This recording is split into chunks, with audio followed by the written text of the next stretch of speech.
நேரத்தில் நீங்கள் இந்த வீடியோவை திறந்தீர்கள் என்பது தற்செயல் அல்ல. இது ஒரு அடையாளம், இது ஒரு அழைப்பு. சிவன் உங்களை நோக்கி ஒரு செய்தி அனுப்பியிருக்கிறார் மற்றும் நீங்கள் அதை இந்த தருணத்தில் கேட்க வேண்டும் என்பதற்காகவே இந்த வீடியோ உங்கள் முன்னாடி வந்திருக்கிறது. உங்கள் வாழ்க்கையில இப்போது ஒரு முக்கியமான திருப்புமுனை வருகிறது. ஆனால் அதை நீங்கள் தவற விட்டுவிட்டால் அடுத்த வாய்ப்பு எப்போது வரும் அப்படின்னு யாருக்கும் தெரியாது. அதனால இந்த வீடியோவை முழுவதுமாக கேளுங்க. இன்னைக்கு நான் உங்களுக்கு சிவனின் கடைசி செய்தியை சொல்ல போறேன். ஆம், கடைசி செய்தி. ஏன் கடைசி என்று சொல்கிறேன் என்பதை நீங்கள் இந்த வீடியோவின் இறுதியில புரிந்து கொள்வீர்கள். அது வரைக்கும் என் கூட இருங்கள். ஒரு விஷயம் சொல்கிறேன். இந்த வீடியோவை பார்க்கும் ஒவ்வொருவரின் வாழ்க்கையிலும் இப்போது ஒரு பெரிய கேள்வி இருக்கிறது. சிலருக்கு வேலை பிரச்சனை, சிலருக்கு குடும்ப கஷ்டம், சிலருக்கு உடல் நலம் பாதிக்கப்பட்டிருக்கிறது, சிலருக்கு மனதில் ஒரு கனம் இருக்கிறது. ஏன் இருக்கிறது என்றே தெரியவில்லை. நீங்கள் எந்த நிலையில் இருந்தாலும் இந்த வீடியோ உங்களுக்காகவே உருவாக்கப்பட்டது. சிவன் இன்றைக்கு உங்களிடம் நேரடியாக பேசுகிறார். அந்த வார்த்தைகளை நான் உங்களுக்கு கொண்டு வருகிறேன். கோவையைச் சேர்ந்த ஒரு பெண்மணி முத்துலட்சுமி என்பவர் எனக்கு சில மாதங்களுக்கு முன்பு ஒரு கடிதம் எழுதினார். அவரது கடிதத்தில் ஒரே ஒரு வாக்கியம் இருந்தது. அந்த வாக்கியம் என்னை நெகிழ வைத்தது. அவர் எழுதியிருந்தார், அண்ணா, நான் தினமும் சிவனை வேண்டுகிறேன், ஆனால் சிவன் என்னை கேட்கிறாரா என்று தெரியவில்லை. இந்த வாக்கியத்தை படிக்கும்போது என் கண்களில் நீர் வந்தது. ஏனென்றால் இந்த கேள்வி கேட்காமல் கேட்கும் கோடிக்கணக்கான மக்கள் இந்த நாட்டில் இருக்கிறார்கள். முத்துலட்சுமி அம்மாவின் கேள்விக்கு பதில் சொல்ல வேண்டும் என்று நினைத்தேன். ஆனால் என்னிடம் பதில் இல்லை. நான் ஒரு சாதாரண மனிதன். ஆகவே நான் திருவண்ணாமலைக்கு சென்றேன். அங்கு அந்த மலை அடிவாரத்தில் உட்கார்ந்து தியானித்தேன். அந்த அமைதியில், அந்த அண்ணாமலையாரின் சாநித்தியத்திலே ஒரு புரிதல் வந்தது. அது என்ன என்பதை நான் இந்த வீடியோவில் படிப்படியாக சொல்கிறேன். முதலில் ஒரு அடிப்படையான விஷயம் புரிந்து கொள்ள வேண்டும். சிவன் யார்? நாம சிவனை ஒரு கோயிலில் இருக்கிற சிலை என்று நினைக்கிறோம். நாம சிவனை ஒரு மாலை போட்ட படம் என்று நினைக்கிறோம். ஆனால் சிவன் அப்படிப்பட்டவர் இல்லை. சைவ சித்தாந்தம் என்ன சொல்கிறது தெரியுமா? சிவன் என்பவர் பஞ்சபூதங்களில் நிறைந்தவர். மண்ணில் இருக்கிறார், நீரில் இருக்கிறார், நெருப்பில் இருக்கிறார், காற்றில் இருக்கிறார், ஆகாயத்தில் இருக்கிறார். அதாவது இந்த பிரபஞ்சம் முழுவதும் சிவனே. நீங்கள் உயிர்ப்பிக்கும் காற்று சிவன், நீங்கள் குடிக்கும் நீர் சிவன், உங்கள் உள்ளே துடிக்கும் இதயத்தின் ஒவ்வொரு துடிப்பும் சிவனின் தாளம். திருவாசகம் என்ன சொல்கிறது? மாணிக்கவாசகர் பாடுகிறார், மன்னிய பேரிருளில் மயங்கி நின்ற என்னை தன்னொழியால் தீண்டி அருளினான் சிவனே. இந்த வரிகளை கவனமாக கேளுங்கள். மாணிக்கவாசகர் என்ன சொல்கிறார்? நான் இருளில் மயங்கி நின்றேன். நான் தேடவில்லை, நான் அழைக்கவில்லை. ஆனால் சிவன் தானாக வந்து என்னை தொட்டார். இதுவே சிவனின் இயல்பு. அவர் காத்திருக்கிறார். நீங்கள் திரும்புவதற்காக காத்திருக்கிறார். இப்போது முத்துலட்சுமி அம்மாவின் கேள்விக்கு திரும்புவோம். சிவன் என்னை கேட்கிறாரா என்று தெரியவில்லை என்று அவர் சொன்னார். இதற்கு பதில் என்ன? சிவன் எப்போதும் கேட்கிறார். ஆனால் நாம் அவரது பதிலை தவறான இடத்தில் தேடுகிறோம். நாம் ஒரு மின்னல் போன்ற அதிசயத்தை எதிர்பார்க்கிறோம். நாம் ஒரு குரல் கேட்க எதிர்பார்க்கிறோம். ஆனால் சிவன் பேசும் மொழி வேறு. அந்த மொழியை புரிந்து கொள்வதற்கு நம்முடைய மனது திறந்திருக்க வேண்டும். சேலத்தை சேர்ந்த கார்த்திகேயன் என்ற ஒரு தாத்தா இருக்கிறார். வயது 70 கடந்தது. அவருக்கு 3 பிள்ளைகள். 3 பேரும் வெவ்வேறு நகரங்களில் இருக்கிறார்கள். தாத்தா தனியாக வீட்டில் இருக்கிறார். அவரது வாழ்க்கையில் ஒரு பெரிய வலி இருந்தது. அந்த வலி என்னவென்றால், தன் பிள்ளைகள் தன்னை நேசிக்கிறார்களா இல்லையா என்ற சந்தேகம். ஒரு நாள் காலை அவர் கோயிலுக்கு சென்றார். திரும்பி வரும் வழியில் தெருவில் ஒரு சிறிய தாவரம் தரையில் விழுந்து கிடந்தது. அந்த தாவரத்தை யாரோ வாட்டர் கேனால் மிதித்து விட்டனர். முள் போன்ற கிளைகள் உடைந்திருந்தன. ஆனால் அந்த தாவரத்தின் வேர்கள் மண்ணில் இன்னும் பிடித்திருந்தன.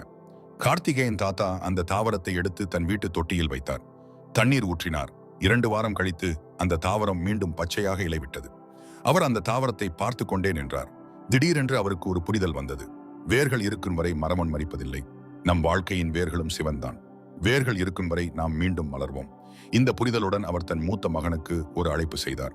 அந்த அழைப்பே அவர் வாழ்க்கையில் திருப்புமுனையானது. இந்த கதையை நான் ஏன் சொன்னேன்? ஏனென்றால் சிவன் பேசுவது வார்த்தைகளில் அல்ல. சிவன் பேசுவது சின்னங்களில், தருணங்களில், சாதாரண விஷயங்களில். நாம் அதை கவனிக்க கற்றுக்கொள்ள வேண்டும். இப்போது ஒரு முக்கியமான கேள்வி கேட்கிறேன். நீங்கள் கடைசியாக எப்போது உண்மையாக அமைதியாக உட்கார்ந்தீர்கள்? தொலைபேசி இல்லாமல், தொலைக்காட்சி இல்லாமல், சத்தம் இல்லாமல், எந்த கவலையும் இல்லாமல் வெறுமனே உட்கார்ந்து உங்கள் மூச்சை கவனித்தீர்கள்? நினைச்சு பாருங்கள். பெரும்பாலான மக்களுக்கு இந்த கேள்விக்கு பதில் சொல்வது கஷ்டமாக இருக்கும். ஏனென்றால் நாம் ஒரு கணம் கூட அமைதியாக இருப்பதில்லை. நம் மனது எப்பொழுதும் ஏதாவது செய்து கொண்டே இருக்கிறது, ஏதாவது நினைத்து கொண்டே இருக்கிறது, ஏதாவது கவலைப்பட்டு கொண்டே இருக்கிறது. சித்தர்கள் என்ன சொன்னார்கள் தெரியுமா? தாய்மானவர் சொல்றாரு, சும்மா இரு. இந்த 2 வார்த்தைகளில் ஒரு பிரபஞ்சமே இருக்கிறது. சும்மா இரு என்றால் வெறுமனே இரு என்று மட்டும் அர்த்தமில்லை. சும்மா இரு என்றால் ஒன்றும் செய்யாமல், ஆனால் முழுமையாக விழிப்புடன் இரு என்று அர்த்தம். இந்த நிலையில நாம் இருக்கும்போது சிவன் நம்மிடம் நேரடியாக பேசுவார். ஏனென்றால் சிவனின் மொழி மௌனம், சிவனின் இடம் அமைதி. இப்போது நான் உங்களுக்கு ஒரு அனுபவம் கொடுக்க விரும்புகிறேன். இந்த வீடியோவை கேட்கும் போதே நீங்கள் இதை செய்யலாம். இப்போது உங்கள் கண்களை மூடுங்கள். ஆமாம், கண்களை மூடுங்கள். ஒரு நீண்ட மூச்சு எடுங்கள். மெதுவாக மூக்கில் காற்றை இழுங்கள். வயிறு நிரம்புவதை உணருங்கள். இப்போது மெதுவாக வாயில் வெளியே விடுங்கள். மீண்டும் ஒரு தடவை. இந்த முறை காற்றை இழுக்கும் போது நினைத்துக் கொள்ளுங்கள், இந்த காற்று சிவன். இந்த காற்று என்னை வாழ வைக்கிறது. இந்த காற்று என்னுள்ளே ஒரு தெய்வீக சக்தியை நிரப்புகிறது. வெளியே விடும்போது நினைத்துக் கொள்ளுங்கள், என் அனைத்து கவலைகளும் போகட்டும், என் அனைத்து சோர்வும் போகட்டும். இப்படி 3 மூச்சு மட்டும் விடுங்கள். இந்த 3 மூச்சில் என்ன நடந்தது தெரியுமா? உங்கள் நரம்பு மண்டலம் மாறியது. உங்கள் மூளையில் அல்பா அலைகள் உற்பத்தியாகின. அல்பா அலைகள் என்பது தியான நிலையில் உற்பத்தியாகும் மூளை அலைகள். இந்த நிலையில் மனித மூளை அதிகமான படைப்பாற்றல் கொண்டிருக்கும், அதிகமான நுண்ணறிவு கொண்டிருக்கும். மேலும் இந்த நிலையில் உடலில் நோய் எதிர்ப்பு சக்தி அதிகரிக்கும் என்று விஞ்ஞானிகள் ஆராய்ச்சி செய்து கண்டுபிடித்திருக்கிறார்கள். நம் முன்னோர்கள் பல ஆயிரம் வருடங்களுக்கு முன்பே சொன்னதை விஞ்ஞானம் இப்போது நிரூபிக்கிறது. மதுரையில் ஒரு அப்பா இருந்தார், ஆனந்தரகம் என்று பெயர். அவருக்கு வயது 65. வாழ்நாளில் அதிகம் படிக்கவில்லை. ஒரு சிறிய வியாபாரம் செய்தார். வாழ்க்கை தொடர்ந்தது. ஆனால் ஒரு நாள் அவருக்கு ஒரு பெரிய நோய் வந்தது. மருத்துவமனையில் சேர்க்கப்பட்டார். மருத்துவர்கள் சொன்னார்கள், குறைந்தது 6 மாதம் ஓய்வு எடுக்க வேண்டும். ஆனந்தரகம் அப்பாவுக்கு ஓய்வு என்று ஒரு பழக்கமே இல்லை. அவர் மனது ஒரு கணமும் நிற்காது. ஆனால் தவிர்க்க முடியாமல் மருத்துவமனையில் படுத்திருக்க வேண்டிய சூழல் வந்தது. அந்த படுக்கையில் படுத்திருந்த போது அவரது மகள் ஒரு சிவபுராண புத்தகம் கொண்டு வந்தாள். முதலில் படிக்க மனமில்லை என்று வைத்தார். ஆனால் வேறு வழியில்லாமல் படிக்க ஆரம்பித்தார். அந்த புத்தகத்திலே நடராஜரை பற்றிய ஒரு விவரிப்பு இருந்தது. நடராஜர் ஆடுகிறார். அந்த நடனம் பிரபஞ்சத்தின் நடனம். அந்த நடனத்தில் படைப்பு இருக்கிறது, காப்பு இருக்கிறது, அழிவு இருக்கிறது, மறைப்பு இருக்கிறது, அருளும் இருக்கிறது. இந்த 5ம் ஒரே நேரத்தில் நடக்கின்றன. ஆனந்தரகம் அப்பா அந்த விவரிப்பை படிக்கும்போது திடீரென்று ஒரு புரிதல் வந்தது. என் நோயும் இந்த நடனத்தின் ஒரு பகுதிதானே. இது அழிவு நடனமாக தெரிகிறது. ஆனால் இதன் பின்னால் ஒரு படைப்பு நடனம் தயாராகி கொண்டிருக்கிறதே. இந்த 6 மாத ஓய்வு என்பது மறைப்பு. ஆனால் அதன் பிறகு அருள் வரும். இந்த புரிதலுடன் அவர் 6 மாதம் உண்மையான ஓய்வு எடுத்தார். தியானம் கற்றுக்கொண்டார். சிவநாம ஜபம் செய்தார். 6 மாதம் கழித்து அவர் திரும்பி வந்தபோது வெறும் உடல் நலம் மட்டுமல்ல, அவரது மனநிலையும் முழுவதுமாக மாறியிருந்தது. அவர் சொன்னார், அந்த நோயே என் வாழ்க்கையின் மிகப்பெரிய வரம். இந்த கதை உங்களுக்கு என்ன சொல்கிறது? நாம் கஷ்டங்களை சாபமாக பார்க்கிறோம். ஆனால் சிவன் நம்மை வழிநடத்தும் முறை மிகவும் ஆழமானது. அவர் நமக்கு சில நேரங்களில் ஒரு நிறுத்தம் கொடுப்பார், ஒரு தடை கொடுப்பார், ஒரு வழி கொடுப்பார். ஏனென்றால் நாம தவறான திசையில ஓடிக்கொண்டிருக்கிறோம் என்று அவருக்கு தெரியும்.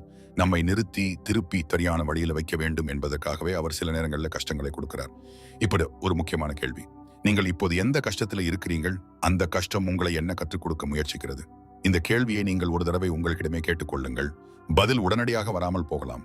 ஆனால் நீங்கள் கேள்வி கேட்டீர்கள் என்று தெரிஞ்சால் சிவன் ஒரு நாள் பதில் சொல்வார். ஒரு கனவில், ஒரு சந்திப்பில், ஒரு வாசகத்திலே, ஒரு தாவரத்தில். திருவண்ணாமலையில் ஒரு சித்தர் இருந்தார். அவரது பெயர் குறிப்பிட வேண்டியதில்லை. அவரிடம் ஒரு நாள் ஒரு இளைஞன் வந்தான். அந்த இளைஞன் கேட்டான், சாமி, சிவன் மனித வாழ்க்கையில் எப்படி வழிநடத்துவார்? சித்தர் ஒன்றும் சொல்லவில்லை. அவர் அந்த இளைஞனிடம் ஒரு விளக்கு கொண்டு வரச் சொன்னார். இளைஞன் விளக்கு கொண்டு வந்தான். சித்தர் கேட்டார், இந்த விளக்கு எப்படி வெளிச்சம் கொடுக்கிறது? இளைஞன் சொன்னான், எண்ணெய் இருக்கிறது, திரி இருக்கிறது, நெருப்பு இருக்கிறது, அதனால வெளிச்சம் கொடுக்கிறது. சித்தர் கேட்டார், விளக்கு தன்னால் வெளிச்சம் கொடுக்கிறதா? இளைஞன் திடுக்கிட்டான், யோசித்தான். சொன்னான், இல்ல சாமி, நெருப்பு இருந்தால்தான் வெளிச்சம். சித்தர் சொன்னார், அதேதான் சிவனும். சிவன் நம்மை நேரடியாக நடத்துவதில்லை, நம்மை சுட்டரிக்கிறார். அந்த சுடலில் நாம் ஒளிர்கிறோம். வலி என்பது சுடல். அந்த சுடலில் இருந்தே நம்மில் ஒளி பிறக்கிறது. இந்த உவமை மிகவும் ஆழமானது. நாம் வலியை தவிர்க்க முயற்சிக்கிறோம். ஆனால் வலி என்பது நம்மை உருவாக்கும் செயல்முறை. தங்கம் தீயில் சுடப்படும் போதே தூய்மையாகும். மண் வெயிலில் காய்க்கும் போதே ஓடாகும். நாம் வலியில் கடக்கும் போதே நம்முள்ளே இருக்கும் ஆன்மா ஒளிர்கிறது. இப்பொழுது நான் உங்களுக்கு சிவனின் பஞ்சாட்சர மந்திரத்தை பற்றி சொல்கிறேன். நம சிவாய. இந்த 5 எழுத்துக்களில் ஒரு பிரபஞ்சமே இருக்கிறது. நா என்பது நிலம், ம என்பது நீர், சி என்பது நெருப்பு, வ என்பது காற்று, ஏ என்பது ஆகாயம். இந்த 5 பூதங்களையும் ஒரே மூச்சில் உச்சரிக்கும் போது என்ன நடக்கிறது? நம் உடலில் உள்ள 5 பூதங்களும் ஒருங்கிணைகின்றன. நம் உடல், மனது, ஆன்மா 3ம் ஒரே கட்டத்தில் வருகின்றன. இது வெறும் வழிபாடு அல்ல, இது ஒரு ஆழமான அறிவியல்.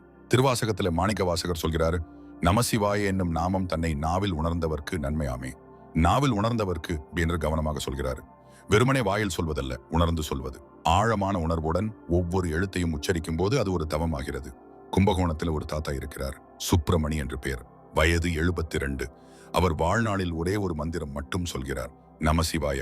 காலையில் எழுந்திருக்கும் போது, தண்ணீர் குடிக்கும் போது, சாப்பிடும் போது, தூங்கும் போது எப்போதும் மெல்லிய குரலில் நமசிவாய என்று சொல்கிறார்.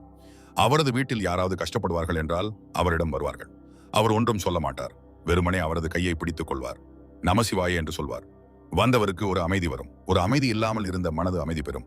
ஏன் இப்படி நடக்குது என்றால் அந்த தாத்தா வாழ்நாளில் அந்த மந்திரத்தை இவ்வளவு உணர்வுடன் சொல்லி அவர் உடல் முழுவதும் அந்த அதிர்வு நிறைந்திருக்கிறது. அவர் ஒரு மனித விளக்கு ஆகிவிட்டார். விஞ்ஞானிகள் ஒரு ஆராய்ச்சி செய்தார்கள். ஒரு குறிப்பிட்ட மந்திரத்தை தொடர்ந்து சொல்லும் போது மூளையில் எந்த மாற்றங்கள் நடக்கின்றன என்று பார்த்தார்கள். அவர்கள் கண்டுபிடித்தது என்னவென்றால், மந்திரம் சொல்லும் போது மூளையில் தீட்டா அலைகள் உற்பத்தியாகின்றன. இந்த தீட்டா அலைகள் மிகவும் ஆழமான தியான நிலையில் மட்டுமே நடக்கும். இந்த நிலையில் மனித மூளை கற்கும் திறன் அதிகரிக்கும், குணமாகும் திறன் அதிகரிக்கும், படைப்பாற்றல் அதிகரிக்கும். எனவே மந்திரம் சொல்வது வெறும் மதச்சடங்கு அல்ல, அது ஒரு மூளை அறிவியல். ஆனால் இங்கே ஒரு ஆபத்தும் இருக்கிறது. நம்ம மந்திரத்தை வெறும் பழக்கமாக சொல்கிறோம். காலை எழுந்திரிச்சால் சொல்கிறோம், கோயிலுக்கு போனால் சொல்கிறோம், ஆனால் உணர்வே இல்லாமல் சொல்கிறோம். இது ஒரு கோப்பையில் தண்ணீர் இல்லாமல் வெறும் கோப்பையை வைத்திருப்பது போல வடிவம் இருக்கிறது, ஆனால் சாரம் இல்லை. மந்திரத்தில் உணர்வு வேண்டும், உயிர் வேண்டும். இப்போது நான் உங்களுக்கு ஒரு சிறிய செய்தி சொல்கிறேன்.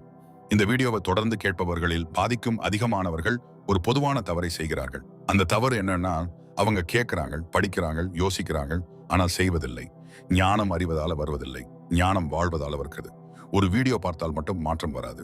அந்த வீடியோவில் சொன்னதை ஒரு தடவையாவது வாழ்க்கையில செஞ்சால் மாற்றம் வரும். இந்த வீடியோவை பார்க்கும் உங்களில் நீங்கள் அந்த பாதையில சேர்வீங்களா இல்லையா என்று நீங்களே தீர்மானிக்க வேண்டும். இன்றைக்கு இந்த வீடியோவை கேட்ட பிறகு ஒரே ஒரு விஷயம் செய்யுங்கள்.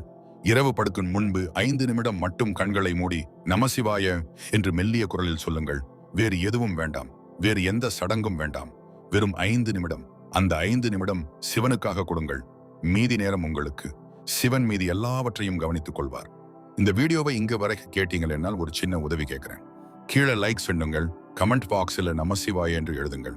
இந்த வீடியோவை உருவாக்கவே நேரமானது, உழைப்பு ஆனது. ஆனால் உங்களுக்கு இந்த செய்தி கொண்டு சேர்க்க வேண்டும் என்ற ஒரே ஒரு நோக்கத்துடன் இதை செய்கிறேன். உங்கள் லைக்கும் கமெண்டும் இந்த வார்த்தைகள் அதிகமான மக்களிடம் சேர உதவும். திருச்சியில ஒரு அம்மா இருக்கிறார்கள், பவள வடிவு என்று பேர். அவர்களுக்கு ஒரு கஷ்டமான வாழ்க்கை கடந்தது. கணவர் இளம் வயதில் இறந்து விட்டார். 2 பிள்ளைகளை தனியாக வளர்க்க வேண்டியிருந்தது. ஆனால் அவர்கள் ஒரு நாளும் சோர்வடைந்தது இல்லை. அவர்களிடம் ஒரு தடவை கேட்டேன், அம்மா, இவ்வளவு கஷ்டத்திலும் எப்படி இவ்வளவு சக்தியுடன் இருக்கிறீர்கள்? அவர்கள் சிரித்தார்கள். சொன்னார்கள், ஏன் சோர்வடைவேன்? நான் தனியாக இல்லை, சிவன் என்குடன் இருக்கிறார். அவர் என்னை விட்டு போக மாட்டாரு, நான் விட்டு போக மாட்டேன். அவ்வளவுதான். இந்த வாக்கியத்தில் ஒரு மிகப்பெரிய ஞானம் இருக்கிறது. நான் அவரை விட்டு போக மாட்டேன் என்று அவர்கள் சொன்னார்கள். இதுதான் பக்தியின் உண்மை. பக்தி என்பது சிவன் என்னை கைவிடாதிருப்பாரா என்ற கேள்வி அல்ல. பக்தி என்பது நான் சிவனை கைவிட மாட்டேன் என்ற உறுதி. இந்த வித்தியாசம் புரிகிறதா? பெரும்பாலான மக்கள் சிவனிடம் போகிறார்கள் கஷ்டம் வந்தால், கஷ்டம் தீர்ந்தால் போறதில்லை. இது உறவல்ல, இது பரிவர்த்தனை. ஆனால் பவள வடிவு அம்மா என்ன செய்தார்கள்? கஷ்டம் வந்தாலும் சுகம் வந்தாலும் சிவனுடனே இருந்தார்கள். இந்த நிலையை தான் சைவ சித்தாந்தம் சரணாகதி என்று சொல்கிறது. சரணாகதி என்பது தோல்வி அல்ல, சரணாகதி என்பது ஒரு உன்னதமான நம்பிக்கை. சிவன் என்னை நடத்துவார், நான் அவரை நம்புகிறேன், அவ்வளவுதான் என்ற நிலை. தமிழ் மரபுல இப்படி ஒரு கதை சொல்வாங்க. ஒரு தகப்பனார் தன் குழந்தையை நடக்க கற்றுக் கொடுக்கிறார். குழந்தை நடக்க முயற்சிக்கிறது, விழுகிறது. தகப்பனார் உடனே எடுக்கிறார், மீண்டும் நடக்க விடுகிறார், மீண்டும் விழுகிறது, மீண்டும் எடுக்கிறார். ஏன் குழந்தை விழுகிறது என்று தகப்பனார் கோபப்படுவதில்லை. ஏனென்றால் குழந்தை கற்றுக்கொள்கிறது என்று தெரியும். சிவனும் இப்படித்தான். நாம தவறு செய்கிறோம், விழுகிறோம். சிவன் கோபப்படுவதில்லை, நம்மை மீண்டும் எழுந்திருக்கச் செய்கிறார். இந்த புரிதல் இருந்தால் வாழ்க்கை எத்தனை இலகுவாகிவிடும். இப்போது ஒரு முக்கியமான கேள்வி கேட்கிறேன். நீங்கள் இப்போது கடவுளிடம் என்ன கேட்கிறீர்கள்? அதாவது உங்கள் ஒவ்வொரு நாள் பிரார்த்தனையில என்ன கேட்கிறீங்க? பெரும்பாலான மக்கள் என்ன கேட்கிறார்கள் என்று தெரியுமா? பணம் வேண்டும், நலம் வேண்டும், வேலை வேண்டும், பிரச்சனை தீர வேண்டும். இவை தவறில்லை, இவை வேண்டாம் என்று சொல்லவில்லை. ஆனால் இதோடு மட்டும் நிறுத்தி கொண்டால் நாம் சிவனை ஒரு வரங்கள் கொடுக்கும் இயந்திரமாக பார்க்கிறோம். மாணிக்கவாசகர் என்ன கேட்டார்? அவர் கேட்டார், உன்னை அன்றி வேறு ஒன்றை அறியேன். அவர் பணம் கேட்கவில்லை, ஆரோக்கியம் கேட்கவில்லை, சிவனையே கேட்டார். இந்த நிலை அடைந்தவர்களுக்கு வேறு எதுவும் வேண்டாம். ஏனென்றால் சிவன் இருந்தால் மற்ற எல்லாமே வரும். சூரியன் உறுதி வந்தால் ஒளி வரும், குளிர் போகும், இரவு முடியும். சூரியனை மட்டும் கேளுங்கள், மற்றவை தானாக வரும். ஆனால் இந்த நிலை அடைவது எப்படி? இது ஒரே நாளில் நடக்காது. இது ஒரு படிப்படியான பயணம். முதல் படி என்னவென்றால், தினமும் காலையில் எழுந்ததும் 1 நிமிடம் மட்டும் கண்களை மூடுங்கள். இப்போது நான் உயிரோடு இருக்கிறேன், இந்த உயிர் சிவன் கொடுத்தது என்று நினைத்துக் கொள்ளுங்கள். அவருக்கு நன்றி சொல்லுங்கள். ஒரே 1 நிமிடம். இது தினமும் செய்யுங்கள். 1 மாதம் செய்யுங்கள். உங்கள் வாழ்க்கை மாறுவதை நீங்களே பார்ப்பீர்கள். நன்றி என்னும் வார்த்தையின் சக்தியை நாம் மதிப்பிட முடியாது. அமெரிக்க மனோவியல் ஆராய்ச்சியாளர்கள் ஒரு பரிசோதனை செய்தார்கள். 100 பேரை 2 குழுவாக பிரித்தார்கள். ஒரு குழுவினர் தினமும் தங்கள் வாழ்க்கையில் நடந்த நல்ல விஷயங்களை மட்டும் எழுதி வைக்க சொன்னார்கள். 2வது குழுவினர் எதுவும் செய்யவில்லை. 6 வாரத்திற்கு பிறகு பார்த்தார்கள். நன்றி எழுதிய குழுவினர் அதிக மகிழ்ச்சியாக இருந்தார்கள், அதிக ஆரோக்கியமாக இருந்தார்கள், அதிக சக்தியாக உணர்ந்தார்கள். இது நம் முன்னோர்கள் 1000 வருடங்களாக சொன்னது. நன்றியே நலம் தரும். வேப்பம்பட்டினத்திலிருந்து ஒரு பாட்டி எனக்கு ஒரு கடிதம் எழுதியிருந்தார்கள். அவர்கள் எழுதியிருந்தார்கள், அண்ணா, என் வாழ்க்கையில நிறைய கஷ்டங்கள் நடந்தன. ஆனால் ஒவ்வொரு கஷ்டத்திலும் ஒரு நல்லது நடந்தது. ஒவ்வொரு கஷ்டத்தின் இறுதியிலும் சிவன் ஒரு வாசல் திறந்தார். நான் அந்த வாசலை பார்க்காமல் கஷ்டத்தையே பார்த்து கொண்டிருந்தேன். ஆனால் ஒரு நாள் புரிந்தது, கஷ்டமும் சிவன், திறந்த வாசலும் சிவன். இப்போது எல்லாவற்றிலும் சிவனை பார்க்கிறேன். எல்லாமே நல்லதுதான். இந்த பாட்டியுடைய வார்த்தைகள் படிக்கும் போது என் உடல் சிலிர்த்தது. ஏனென்றால் இது வெறும் வார்த்தைகள் அல்ல, இது ஒரு உண்மையான அனுபவம். பல பத்தாண்டுகளில் கற்றுக்கொண்ட ஞானம். இப்போது சிவனின் மூன்றாம் கண்ணை பற்றி பேசுவோம். சிவனுக்கு மூன்றாம் கண் இருக்குது என்று நாம் அறிவோம். ஆனால் அந்த மூன்றாம் கண்ணின் உண்மையான அர்த்தம் என்ன? பெரும்பாலான மக்கள் நினைக்கிறார்கள் சிவன் அந்த கண்ணை திறந்தால் எல்லாவற்றையும் எரிக்கிறார். ஆனால் உண்மையான அர்த்தம் வேறு. மூன்றாம் கண் என்பது ஞானக்கண். 2 கண்களால் நாம் தோற்றத்தை பார்க்கிறோம். 3வது கண்ணால் நாம் உண்மையை பார்க்கிறோம், ஆழத்தை பார்க்கிறோம், மறைவானதை பார்க்கிறோம். ஆனால் இந்த 3ஆம் கண் சிவனுக்கு மட்டும் இல்லை, நமக்கும் இருக்கிறது. நமது நெற்றியின் மையத்தில் 2 புருவங்களுக்கு நடுவில் ஆஞ்ஞா சக்கரம் என்ற ஒரு ஆற்றல் மையம் இருக்கிறது. இதுவே நமது 3ஆம் கண். இந்த சக்கரம் திறந்திருக்கும் போது நமக்கு நுண்ணறிவு அதிகரிக்கும், சரியான முடிவுகள் எடுக்க முடியும், கனவுகள் தெளிவாக வரும், வாழ்க்கையின் சரியான திசை புரியும். தஞ்சாவூரில் ஒரு ஆசிரியர் இருக்கிறார், ராஜேந்திரன் என்று பெயர். அவர் 40 வருடங்களாக தியானம் செய்கிறார். அவரிடம் ஒரு நாள் கேட்டேன், சார், தியானம் செய்வதால உங்கள் வாழ்க்கையில என்ன மாறியது? அவர் சிரிச்சார். சொன்னார், நான் தினமும் தவறான முடிவுகள் எடுத்தேன், வீட்டில் சண்டை போட்டேன், மாணவர்களிடம் கோபப்பட்டேன். ஆனால் தியானம் ஆரம்பித்த பிறகு ஒரு மாற்றம் நடந்தது. கோபம் வருவதற்கு முன்பே அது வருவது தெரிகிறது. ஒரு சூழ்நிலையில் என்ன நடக்கும் என்று முன்பே புரிகிறது. சரியான வார்த்தைகள் சரியான நேரத்தில் வருகின்றன. இது சிறிய மாற்றம் அல்ல, இது வாழ்க்கை முழுவதுமாக மாறுவது. ஆஞ்ஞா சக்கரத்தை கிரியாசீலப்படுத்துவது எப்படி? இதற்கு மிகவும் எளிமையான ஒரு முறை இருக்கிறது. தினமும் 1 நிமிடம் மட்டும் உங்கள் கவனத்தை நெற்றியின் மையத்தில் வைத்திருங்கள். கண்களை மூடுங்கள். நெற்றியின் மையத்தை உணர்ந்து கொள்ளுங்கள். ஒரு இளஞ்சிவப்பு ஒளி அங்கு இருப்பதாக கற்பனை செய்யுங்கள். அந்த ஒளி மெல்ல மெல்ல விரிவடைகிறது என்று நினைத்துக் கொள்ளுங்கள். 1 நிமிடம் மட்டும் இப்படி இருங்கள். இது தினமும் செய்யுங்க. 3 வாரத்துல வித்தியாசம் தெரியும். இங்க ஒரு முக்கியமான விஷயம் சொல்றேன். நாம பெரும்பாலும் தியானத்தை ஒரு சித்திரமப்பட்டு செய்யும் விஷயமாக நினைக்கிறோம். 1 மணி நேரம் உட்கார வேண்டும், மனதை வலிய கட்டுப்படுத்த வேண்டும், ஒன்னும் நினைக்க வேண்டாம் என்று முயற்சிக்க வேண்டும். இவையெல்லாம் தேவையில்லை. தியானம் என்பது மனதை வலிய நிறுத்துவது அல்ல. தியானம் என்பது மனதை வெறுமனே பார்ப்பது. ஒரு ஆறு ஓடுகிறது, நீர் ஓடுகிறது. நாம் ஆற்றின் கரையில் உட்கார்ந்து பார்க்கிறோம். நாம் ஆற்றை நிறுத்துகிறோமா? இல்ல, வெறுமனே பார்க்கிறோம். தியானமும் இப்படித்தான். மனதில் எண்ணங்கள் வருகின்றன, அவை வரட்டும். நாம் அவற்றை பார்க்கிறோம். பிடிக்கவில்லை, தள்ளவில்லை, வெறுமனே பார்க்கிறோம். சிதம்பரம் கோயில் ஒரு அதிசயம். அந்த கோயிலில் ஒரு ரகசியம் இருக்கிறது. நடராஜரின் கோயில் என்று சொல்வார்கள். ஆனால் அந்த கோயிலில் ஒரு இடம் இருக்கிறது, அதை சிதம்பர ரகசியம் என்று சொல்வார்கள். அந்த இடத்துல என்ன இருக்கிறது? வெளிச்சம், வெறும் வெளிச்சம். எந்த விக்கிரகமும் இல்லை, ஒரு திரை மட்டும் இருக்கிறது. அந்த திரையை விளக்கினால் வெறும் ஆகாயம். இதுதான் சிவன். ஆகாயம் போன்ற அனைத்தையும் தன்னுள் அடக்கிய, ஆனால் எந்த வடிவமும் இல்லாத வெறும் இருப்பு. இதுவே உண்மையான சிவன். நம் உள்ளேயும் ஒரு சிதம்பரம் இருக்கிறது.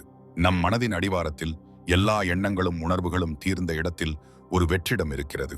அந்த வெற்றிடம் நிரப்ப வேண்டியதில்லை. அந்த வெற்றிடம் தானே ஒரு பூர்ணம். அதுவே ஆனந்தம், அதுவே சிவன். இந்த நிலையை அடைந்தவர்கள் அனுபவத்தில் புரிந்து கொள்வார்கள். வார்த்தைகளில் சொல்வது கஷ்டம். நாகர்கோவிலில் ஒரு ஆன்மீக குரு இருந்தார். அவரது சீடன் ஒரு நாள் கேட்டான், குரு, ஆனந்தம் என்றால் என்ன? குரு சொன்னார், நீ கடைசியாக எப்போது முழுவதும் மகிழ்ச்சியாக இருந்தாய்? சீடன் யோசித்தான்.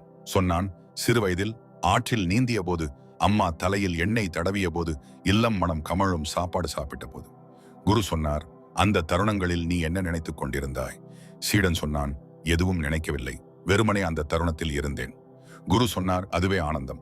அந்த தருணத்தில் கடந்த காலமும் இல்லை, எதிர்காலமும் இல்லை, வெறும் இப்பொழுது மட்டும். அந்த இப்போது என்பதுவே சிவன். இந்த புரிதல் நம் வாழ்க்கையை மாற்றும். நாம் பெரும்பாலும் கடந்த காலத்தில் வாழ்கிறோம் அல்லது எதிர்காலத்தில் வாழ்கிறோம். ஆனால் வாழ்க்கை நடப்பது இப்பொழுது. சிவன் இருப்பது இப்போது. இந்த தருணத்தில் முழுவதுமாக இருக்கும் திறன் கொண்டவர்களுக்கு ஒவ்வொரு தருணமும் ஒரு கோயில், ஒவ்வொரு நிமிடமும் ஒரு வழிபாடு. ஆனால் நாம் இப்படி இருப்பதில்லை.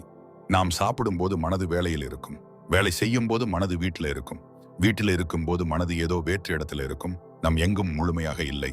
இந்த நிலையை மனோவியல் ஆராய்ச்சியாளர்கள் மனப்பிரிவு என்று சொல்கிறார்கள். இந்த நிலை மன அழுத்தத்தை அதிகரிக்கும், மகிழ்ச்சியை குறைக்கும், ஆரோக்கியத்தை பாதிக்கும். இதற்கு தீர்வு என்ன? நாம் இப்போது செய்வதில் முழுவதுமாக இருக்க பழகுவது. சாப்பிடும்போது சாப்பிட்டுக் கொண்டே இருங்கள், அந்த உணவின் சுவையை உணருங்கள். நடக்கும் போது நடந்து கொண்டே இருங்கள், கால்கள் தரையை தொடுவதை உணருங்கள். இது யோகம், இது தியானம், இது கோயிலுக்கு போவது மட்டுமல்ல, இது வாழ்க்கை முழுவதும் ஒரு கோயிலாக வாழ்வது. விழுப்புரத்தில் ஒரு பண்டித குடும்பம் இருக்கிறது. அந்த குடும்பத்தின் தலைவர் ஒரு உண்மையான ஞானி. அவருக்கு வயது 80 கடந்தது. அவரது வாழ்க்கையில் ஒரு நிலைத்தன்மை இருக்கிறது. எந்த கஷ்டம் வந்தாலும் ஆடாத ஒரு நிலை. அவரிடம் கேட்டேன், இந்த நிலைத்தன்மை எப்படி வந்தது? அவர் சொன்னார், எனக்கு ஒரு விஷயம் புரிஞ்சது. நான் என்னால மட்டும் வாழவில்லை, சிவன் என்னிடம் வாழ்கிறார். நான் ஒரு கருவி, அவர் கைத்திறன் என்னை நடத்துகிறது. இந்த புரிதல் வந்த நாளிலிருந்து பயம் போய்விட்டது. ஏனென்றால் கருவி ஒரு நாளும் பயப்படுவதில்லை, கருவி தன்னை நம்புவதில்லை, கருவி அந்த கை நம்பிக்கையில் செயல்படுகிறது. இது ஒரு ஆழமான தத்துவம். ஆனால் இதை புரிந்து கொள்வது மிகவும் எளிது. நாம் சுதந்திரமாக முடிவுகள் எடுக்கிறோம் என்று நினைக்கிறோம். ஆனால் நம் மூச்சை நாம் தீர்மானிக்கிறோமா? இல்ல. நம் இதயம் துடிக்கிறது. நாம் அதை கட்டுப்படுத்துகிறோமா? இல்லை. நம் செல்கள் ஒவ்வொரு நாளும் புதுப்பிக்கப்படுகின்றன. நாம் அதை செய்கிறோமா? இல்லை. இந்த பிரம்மாண்டமான நிகழ்வுகள் நம்மில் நடக்கின்றன. ஆனால் நம்மால் அல்ல. ஒரு பெரிய சக்தி நம்மை நடத்துகிறது. அந்த சக்தியை நாம் சிவன் என்று அழைக்கிறோம். இந்த புரிதல் வாழ்க்கையில ஒரு பெரிய விடுதலை கொடுக்கும். எல்லாவற்றையும் நான் தனியாக சுமக்க வேண்டியதில்லை என்ற புரிதல். என் சக்திக்கு மேல் நடப்பவை என் கைகளில் இல்லை என்ற புரிதல். என்னால் செய்யக்கூடியதை செய்கிறேன், மீதியை சிவன் கவனிப்பார் என்ற நம்பிக்கை. இந்த நம்பிக்கை மன அழுத்தத்தை குறைக்கும். தூக்கம் சரியாக வரும். உடல் நலம் சீராகும். உறவுகள் மலரும். தினத்தந்தி, குமுதம் போன்ற இதழ்களில் ஆன்மீக கட்டுரைகள் படிக்கும் பல மக்களிடம் ஒரு பொதுவான கேள்வி இருக்கிறது. கடவுள் இருக்கிறாரா என்றது எப்படி தெரியும்? இந்த கேள்வி கேட்பவங்களுக்கு நான் ஒரு விஷயம் சொல்கிறேன். கடவுளை நிரூபிக்க தேவையில்லை, அனுபவிக்க வேண்டும். பால் குடிப்பதற்கு பாலில் என்ன வேதியியல் கலவைகள் இருக்கின்றன என்று ஆய்வு செய்ய வேண்டாம். குடித்தால் தெரியும்.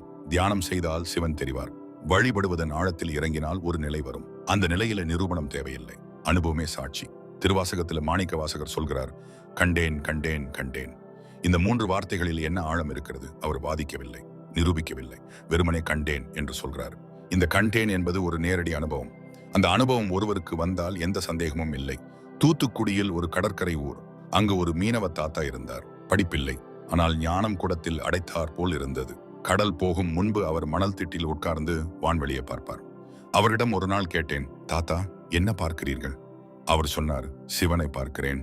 அந்த அலைகளில் சிவன், அந்த மேகத்தில் சிவன், அந்த காற்றில் சிவன். நான் கடலுக்கு போகும்போது கடலில் சிவன், திரும்பி வரும்போது மண்ணில் சிவன், எங்கும் சிவன் மட்டும் தெரிகிறது. இதை யோகம் என்பார்கள் சாமி. ஆனால் நான் படிக்கவில்லை, அனுபவத்தில் கற்றுக்கொண்டேன். இந்த தாத்தா சொன்னது ஒரு மிகப்பெரிய ஆன்மீக உண்மை. எங்கும் சிவன் பார்க்கும் திறன் வருவதுதான் ஆன்மீகத்தின் உச்சநிலை. அந்த நிலையில இருக்கும்போது கோபம் வராது. என்றாக்கு யார்கிட்டும் கோபப்படுவது? அந்த நபரிலும் சிவன் இருக்கிறார், பயம் வராது. ஏனென்றால் எதுக்கு பயப்படுவது? எல்லாமே சிவன். இப்போதே ஒரு முக்கியமான விஷயத்துக்கு வருகிறேன். நாம் ஆன்மீகத்தை பற்றி நிறைய படிக்கிறோம், நிறைய கேட்கிறோம். ஆனால் வாழ்க்கையில் ஒரு மாற்றம் வருகிறதா? இல்லை என்றால் என்ன காரணம்? காரணம் ஒன்றே ஒன்றுதான். ஞானம் அனுபவமாக மாறவில்லை. ஒரு விதை தரையில் விழுந்தால் மட்டும் போதாது. மண்ணில் புதைக்கப்பட வேண்டும், தண்ணீர் ஊற்றப்பட வேண்டும், வெயிலில் வைக்கப்பட வேண்டும். இப்போதுதான் விதை முளைக்கும். ஞானமும் இப்படித்தான். கேட்பது விதை விழுவது போல. ஆனால் அந்த ஞானத்தை வாழ்க்கையில் பயிற்சி செய்வதுதான் விதையை மண்ணில் புதைப்பது. நான் இந்த வீடியோவில் பல விஷயங்கள் சொன்னேன். ஆனால் ஒரே ஒரு விஷயம் செய்தால் போதும். இரவு படுக்கும் முன்பு 5 நிமிடம் கண்களை மூடி நமசிவாய என்று மெல்லிய குரலில் சொல்லுங்கள். இந்த ஒரு பழக்கம் மட்டும் 1 மாதம் தொடர்ந்து செய்யுங்கள். உங்க வாழ்க்கையில் ஒரு நுண்ணிய மாற்றம் நடக்கும். அந்த மாற்றம் நடந்தால் கமெண்டில் சொல்லுங்கள், நான் படிக்கிறேன். இப்போது இந்த வீடியோவின் மிக முக்கியமான கட்டத்திற்கு வருகிறோம். சிவனின் கடைசி செய்தி என்ன என்று இந்த வீடியோவின் ஆரம்பத்தில் சொன்னேன். இப்போது அந்த செய்தியை சொல்றேன். கடைசி செய்தி என்றதும் நீங்கள் நினைச்சீங்களா ஏதோ மிகப்பெரிய ரகசியம் சொல்வார்கள் என்று, ஒரு மந்திர வார்த்தை சொல்வார்கள் என்று, ஒரு புதிய வழிபாடு முறை சொல்வார்கள் என்று? ஆனால் சிவனின் கடைசி செய்தி அப்படிப்பட்டதல்ல. சிவனின் கடைசி செய்தி மிகவும் எளிமையானது, மிகவும் ஆழமானது. அந்த செய்தி என்னவென்றால், நீ என்கிடம் திரும்பி வா. அவ்வளவுதான். நீ என்கிடம் திரும்பி வா. இந்த வார்த்தைகளில் ஒரு அன்பு இருக்கிறது. ஒரு தகப்பனார் தன் பிள்ளையிடம் சொல்வது போல. நீ எங்க போனாலும், என்ன பண்ணாலும், எவ்வளவு தவறு செய்தாலும் திரும்பி வா. நான் இங்கே இருக்கிறேன். நான் போகவில்லை. நான் உன்னை விட்டுவிடவில்லை. நீ என்னை விட்டு போய்விட்டாய். ஆனால் நான் உன்னை நினைத்துக் கொண்டே இருக்கிறேன். இப்போது திரும்பி வா. திருவாசகத்திலே மாணிக்க வாசகர் சொல்கிறார், அடியேனை ஆட்கொண்டு அருளினை. நான் அடியேன், நான் ஒன்றுமில்லாதவன். ஆனால் அவர் என்னை ஆட்கொண்டார். அடிமை என்று அல்ல, ஆட்கொண்டார் என்பது அன்பால் தழுவிக்கொண்டார் என்று அர்த்தம். சிவன் நம்மை இப்படித்தான் பார்க்கிறார். இன்றைக்கு இரவு 7:07 இந்த வீடியோவை கேட்கிறீர்கள் என்றால் இந்த தருணம் ஒரு திருப்புமுனை. இந்த தருணத்திலே நீங்கள் ஒரு முடிவு எடுக்கலாம். சிவனிடம் திரும்பி வருவோம் என்று. அது ஒரு மந்திரம் சொல்வது மட்டுமல்ல, அது ஒரு வாழ்க்கை முடிவு. சிவனை மையமாக வைத்து வாழ்வது, சிவன் கொடுப்பதை கொடுப்பதாக ஏற்றுக்கொள்வது, சிவன் கொடுக்காதது கொடுக்காமல் இருப்பதும் ஒரு அருள் என்று நம்புவது. இந்த நம்பிக்கையுடன் வாழும் மக்களுக்கு வாழ்க்கை ஒரு கொண்டாட்டமாக மாறும். கஷ்டங்கள் வரும், ஆனால் அவை தாங்க முடியும். சந்தோஷங்கள் வரும், அவை இரட்டிப்பாக உணரும். உறவுகளில் ஆழம் வரும், தனிமை போகும், மனதிலே அமைதி வரும், உடலில் ஆரோக்கியம் வரும், வாழ்க்கையில் ஒரு திசை வரும். இந்த எல்லாவற்றுக்கும் ஒரே ஒரு விஷயம் போதும், சிவனிடம் திரும்பி வருவது. இன்று, இப்போது, இந்த தருணத்துல கோவையில் இருந்த முத்துலட்சுமி அம்மா சிவன் என்ன கேட்கிறாரா அப்படின்னு தெரியலை, இப்படின்னு சொன்னாங்க அப்படின்னு ஆரம்பத்துல சொன்னேன். இப்போது அந்த கதையை முடிக்கிறேன். அவங்களுக்கு நான் ஒரு மடல் எழுதினேன். அதுல இந்த வீடியோவில் சொன்ன விஷயங்களை சுருக்கமாக எழுதினேன். சிவன் எப்போதும் கேட்கிறார், ஆனால் நாம தவறான இடத்துல பதிலை தேடுகிறோம் என்று சொன்னேன். இரவு 5 நிமிஷம் நமசிவாய சொல்லுங்கள் என்று சொன்னேன். அவர்கள் 1 மாசம் கழிச்சு எனக்கு பதில் எழுதினாங்க. அந்த கடிதத்துல அவர்கள் சொன்னார்கள், அண்ணா சிவன் கேட்கிறாரு என்று புரிந்தது. அவர் பதில் சொல்கிறார் என்று புரிந்தது. நான் தவறான இடத்தில் தேடிக்கொண்டிருந்தேன். இப்போது சரியான இடத்தில் பார்க்கிறேன். என் மனது அமைதியாக இருக்கிறது. இந்த கடிதம் படிக்கும் போது என் மனது நிரம்பியது. இந்த ஒரு மனம் மாறினால் போதும். இந்த ஒரு வாழ்க்கை ஒளிர்ந்தால் போதும். அதற்காகவே இந்த வீடியோ உருவாக்கப்பட்டது. இப்போது இந்த வீடியோவின் முக்கியமான கட்டங்களை ஒரு தடவை திரும்பி பார்ப்போம். சிவன் எங்கும் இருக்கிறார். மண்ணில், நீரில், காற்றில், நெருப்பில், ஆகாயத்தில். சிவன் நம்மை எப்போதும் கேட்கிறார். ஆனால் அவர் பேசும் மொழி வேறு. அமைதியில பேசுறாரு, சின்னங்கள்ல பேசுறார், தருணங்கள்ல பேசுறார். கஷ்டங்கள் சாபம் அல்ல, கஷ்டங்கள் நம்மை உருவாக்கும் தீ. அந்த தீயில நாம் ஒளிர்கிறோம். மந்திரம் வெறும் வாயில சொல்வது அல்ல, உணர்வுடன் சொல்வது ஒரு ஆழமான அறிவியல். தியானம் மனதை நிறுத்துவது அல்ல, மனதை பார்ப்பது. இப்போது என்பதில் முழுமையாக இருப்பது. சரணாகதி தோல்வி அல்ல, அது ஒரு உன்னதமான நம்பிக்கை. நன்றி என்பது ஒரு மிகப்பெரிய சக்தி. எல்லாவற்றிலும் நன்றி காண்பது வாழ்க்கையை மாற்றும். சிவனின் கடைசி செய்தி ஒன்றே ஒன்று. நீ என்னிடம் திரும்பி வா. இன்றைக்கு இரவே செய்யுங்கள். கண்களை மூடுங்கள். உள்ளே சொல்லுங்கள், சிவா, நான் திரும்பி வருகிறேன். நீ என்னை விட்டு விடாதே. உன் கையை பிடித்துக் கொண்டு நடக்கிறேன். இந்த ஒரு தருணம் போதும். இந்த ஒரு முடிவு போதும். சிவன் மீதியை கவனித்துக் கொள்வார். இந்த வீடியோ உங்களுக்கு ஏதாவது கொடுத்திருந்தா கீழே லைக் செய்யுங்க. கமெண்ட் பாக்ஸில் நமசிவாய என்று ஒரே ஒரு வார்த்தை எழுதுங்கள். அந்த ஒரு வார்த்தை உங்கள் இன்றைய வழிபாடு. சேனலை சப்ஸ்கிரைப் செய்திருந்தால் அடுத்த வீடியோவும் உங்களிடம் வந்து சேரும். இல்லை என்றால் சப்ஸ்கிரைப் செய்யுங்கள், மணி அடிக்கவும் செய்யுங்கள். இந்த சிவன் கதைகள், ஆன்மீக அனுபவங்கள் தொடர்ந்து உங்களிடம் வந்து கொண்டே இருக்கும். இந்த வீடியோவை இறுதி வரை கேட்டதற்கு மனமார்ந்த நன்றி. சிவன் உங்களை காப்பார். உங்கள் வாழ்க்கையில் அமைதி நிறையட்டும். உங்கள் குடும்பம் மலரட்டும். உங்கள் மனது ஒளிரட்டும். நன்றி.